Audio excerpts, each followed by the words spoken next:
Holocausto, vítimas ou réus. Está escrito: Judeus, o vaticínio da destruição. O segundo holocausto, Zacarias 14. Websites: restauração.net, brasilmaldito.com. Porquanto, qualquer que, entre esta geração adúltera e pecadora, se envergonhar de mim e das minhas palavras, também o Filho do Homem se envergonhará dele, quando vier na glória de seu Pai, com os santos anjos. Marcos 8:38. Mateus 10:34. Não penseis que eu vim trazer paz à terra. Eu não vim trazer paz, mas espada.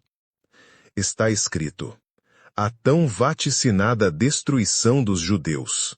O segundo holocausto. THL.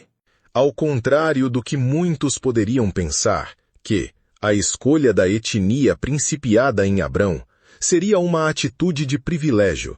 No entanto, mormente, a história se redundancia epicamente e prova que não foi mero privilégio, mas profuso ato de misericórdia, pois nenhum outro DNA, senão os descendentes de Abrão, demonstraram jamais tamanha obstinação e resiliência para com Deus, senão esta etnia.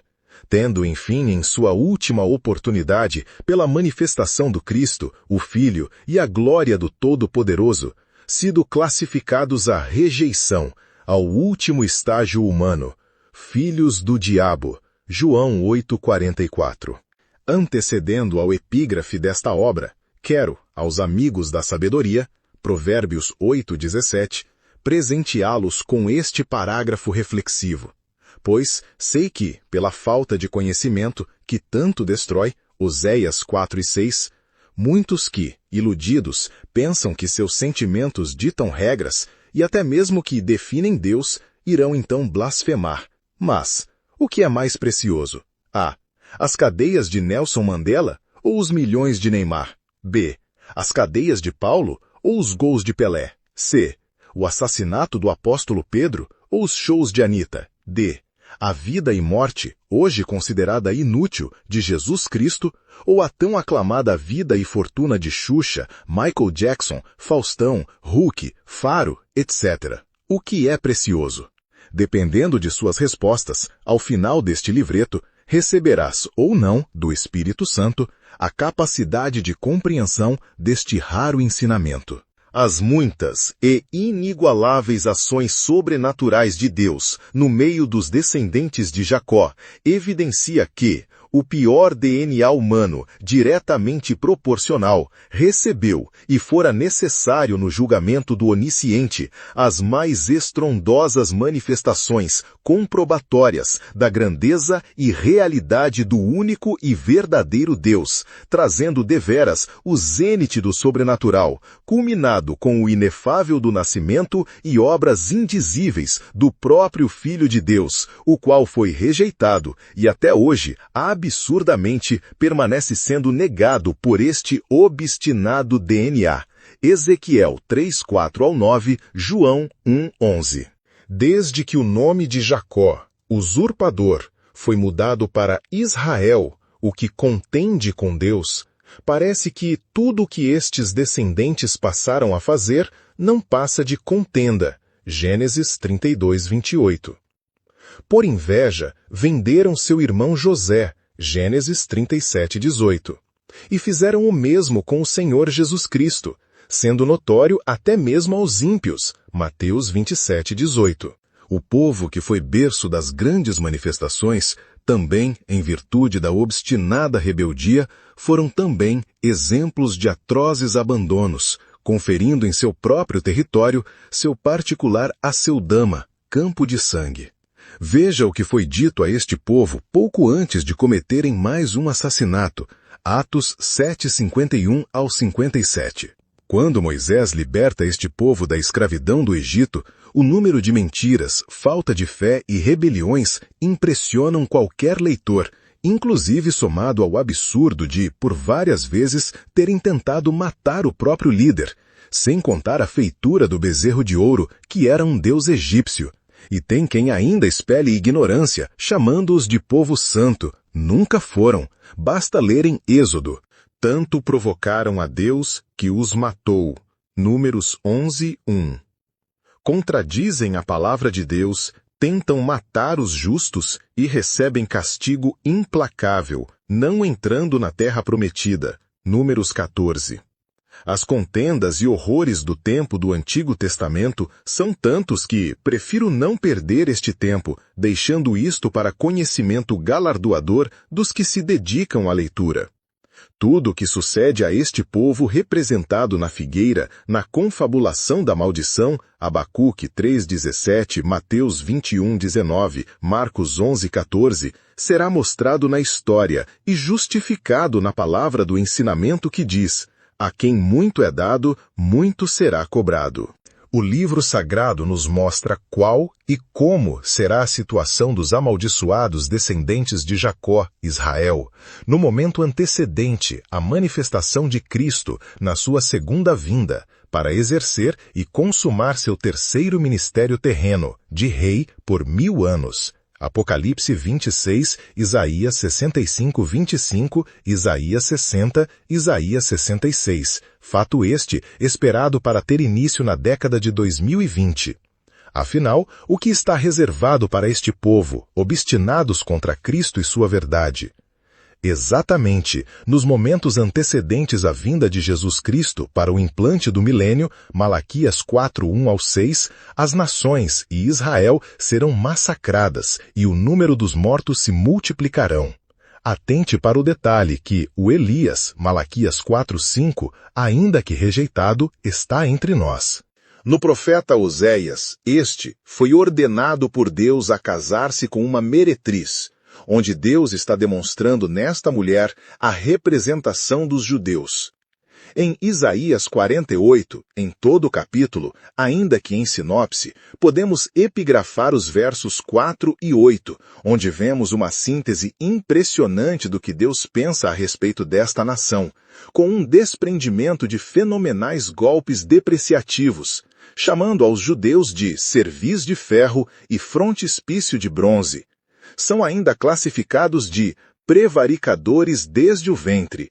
Prevaricar significa faltar com a justiça e não cumprir sua missão. No mundialmente conhecido, Isaías 53, no verso 8, diz que Cristo seria vituperado, acusado caluniosamente pelo povo de Deus, os judeus. Uma pequena aula. A profecia não determina o que ocorrerá no futuro, mas Deus, em sua grandeza, apenas demonstra saber o que ocorrerá, ainda com poder para mudar. Em Zacarias capítulo 14, que é paralelo a Daniel 11:45, descreve neste cognitivo os horrores pelos quais a humanidade será impostamente sujeita. Entretanto, neste intricamento também se encontra o assombroso e temido segundo holocausto judaico. Quem diria? Antes de descrever este segundo massacre, 1000 vezes pior que o primeiro, onde apenas os adolescentes judeus escaparão da morte, quero mostrar o motivo do primeiro holocausto. No capítulo 27 de Mateus, após os judeus tramarem o assassinato de Jesus Cristo, quando esse se encontra nas mãos de Pilatos, que, reconhecendo sua inocência, fez de tudo para soltá-lo, visto inclusive reconhecer que, por inveja, os judeus o haviam entregado, não para a prisão, mas para a morte. Assim, em Mateus 27, 24 e 25, quando Pilatos diz: "Sou inocente do sangue deste justo", os judeus gritam: "Que seu sangue caia sobre nós e nossos filhos." Se você for interessado em conhecimento, verás o que aconteceu 37 anos após esse fato, quando Roma cercou Jerusalém e praticamente todos os adultos foram mortos no ano 70 depois de Cristo, em cujo episódio, em virtude do cerco de Roma, mulheres, com fome, cozinharam os próprios filhos para comerem. Não vou prosseguir nas narrativas minuciosas para que as páginas não vertam sangue. Se desejar, pesquise. Quero lembrar que eles disseram: "Caia o sangue sobre nossos filhos." E na Escritura, filho significa geração e ou descendência.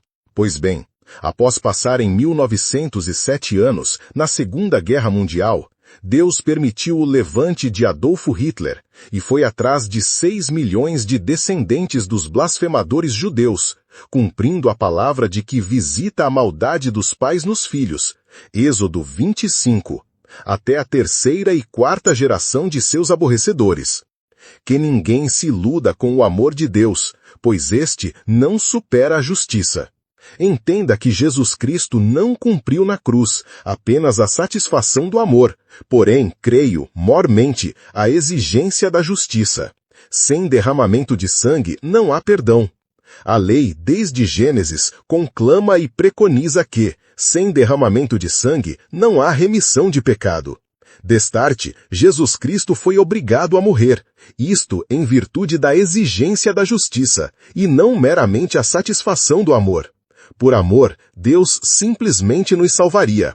Entretanto, por justiça, o sangue que apaga o pecado, obrigatoriamente, deveras deveria ser derramado. Ainda, sendo então o Cordeiro, sacrifício de Deus, para tirar o pecado do mundo. Epígrafo, entretanto, de todo aquele que crê e segue suas regras. João 3,16. Entenda então que Cristo não se fez amor nosso, mas justiça nossa. Romanos 8,4, 10,4. Reporta-te a Romanos 1,16 e consagra-te no entendimento de que somente o Evangelho pode ser o aio para a salvação, seja de quem for. Mas, como os rebeldes judeus o negam até hoje, restar-lhes-á somente tanto as dores terrenas quanto a condenação vindoura. Agora, narrar-lhes-ei os detalhes do inevitável segundo holocausto judaico, o qual está ordenado em Zacarias capítulo 14. E depois direi os motivos. No verso 1, diz que é o dia do Senhor. E esta expressão, ou dia da ira, ou da vingança, sempre estará se referindo à segunda vinda de Jesus Cristo. No verso 2, diz que a grande guerra será em Jerusalém, o que foi repetido pelo Senhor Jesus no Santo Evangelho, Lucas 21, 20 ao 24. Veja que os dois textos são totalmente sintetizáveis para uma perfeita homogeneidade textual, incluindo os horrores. Nos versos 3 e 4, fica revelado o andamento da grande guerra, cujas nações efetuam o grande cerco de Jerusalém, a cidade prostituta e sanguinária, Ezequiel 23, Mateus 23, 32 ao 39. E em meio a esta guerra, Jesus retorna sobre o Monte das Oliveiras, o mesmo lugar de onde ascendeu, e os anjos disseram que, do mesmo jeito, ele voltaria. Atos 1, 10 e 11. Serei repetitivo. Nesta guerra, em Israel, já em andamento inclusive, ocorrerá o segundo holocausto. Este também em forma subliminar, descrito no profeta Daniel capítulo 11, onde o verso 45 descreve o vale do Armagedon. Durante esta guerra, Isaías capítulo 24 narra os indizíveis massacres, tanto de Israel quanto das nações, ao ponto de esvaziar-se a terra. Ai de Israel, ai das nações. No verso 5, fica evidente que haverá um livramento divinamente providenciado para os obstinados judeus. Data vênia, para quem não sabe, eu ilumino. Este livramento será apenas dado aos adolescentes, e os demais sofrerão os horrores de morte no holocausto vindouro. Nos versos 6 e 7, é descrito que, neste grande e terrível dia do Senhor, tanto no massacre quanto o livramento dos adolescentes, ocorrerá um eclipse, conforme fora os astros, criados para sinais de tempos e eras. Gênesis 1:14. Vários profetas contemplaram o eclipse do dia do Senhor, segunda vinda. Isaías 13:10, 24:23, Joel 2:31, Apocalipse 6:12-13 e incontáveis passagens proféticas. Porém, em Mateus capítulo 24:29, o próprio Senhor e Rei Jesus repete o fato do eclipse, que é solar, visto que o sol escurecerá. A Agência Espacial Norte-Americana, NASA, catalogou no dia 28 de março do ano 28 este mesmo eclipse solar, e tal foi o ocorrido no dia da morte vicária do Filho de Deus. Mateus 27:45. Eu sei que você dirá: